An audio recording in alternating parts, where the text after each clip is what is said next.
Bonsoir à tous. Une première réponse de l'Union européenne aux pressions venues de Donald Trump. Un accord majoritaire a été trouvé pour geler la ratification de l'accord commercial avec les États-Unis. Depuis Davos, Emmanuel Macron appelle à ne pas accepter la loi du plus fort, référence directe mais sans le nommer au président américain qui menace de taxer à 200% les vins français si la France ne rejoint pas le Conseil de paix pour Gaza. Une menace qui inquiète les viticulteurs bourguignons alors que les États-Unis sont, on le rappelle, le premier marché à l'export des vins de Bourgogne. Le marché américain représente 20% de leur chiffre d'affaires.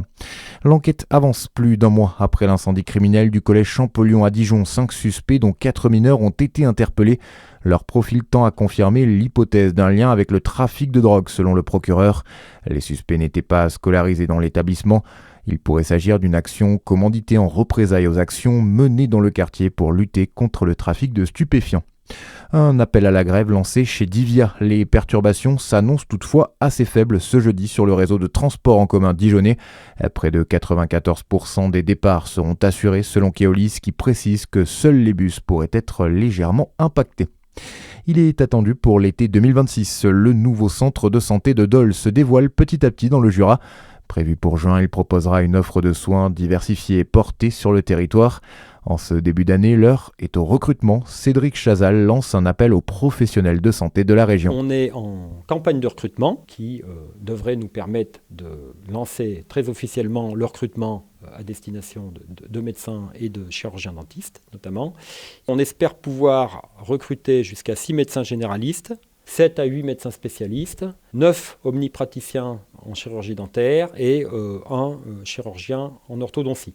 Il faut quand même savoir que sur la chirurgie dentaire, il va y avoir une reprise des effectifs sur notre centre-ville.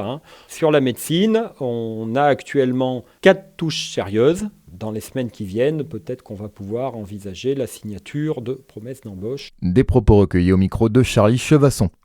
Dans le reste de l'actualité, il s'était toujours refusé à le faire depuis sa nomination. Sébastien Lecornu a déclenché cet après-midi l'article 49.3 de la Constitution pour faire adopter sans vote le projet de loi de finances 2026. Le Premier ministre engage la responsabilité de son gouvernement et fera face à 2 motions de censure. Elles ont été déposées par le Rassemblement national et la France insoumise. Elles seront examinées vendredi matin. Capgemini envisage de supprimer 2400 postes en France. Cela représente près de 7% de ses effectifs dans le pays. En cause, un ralentissement de l'activité du groupe d'informatique lié notamment aux mutations technologiques et l'émergence de l'IA. Et puis du foot ce soir avec le retour de la Ligue des Champions, 7e et avant-dernière journée de la phase de Ligue.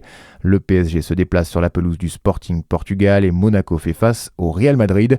2 rencontres à suivre à partir de 21h. Voilà pour l'essentiel. Excellente soirée sur Fréquence Plus.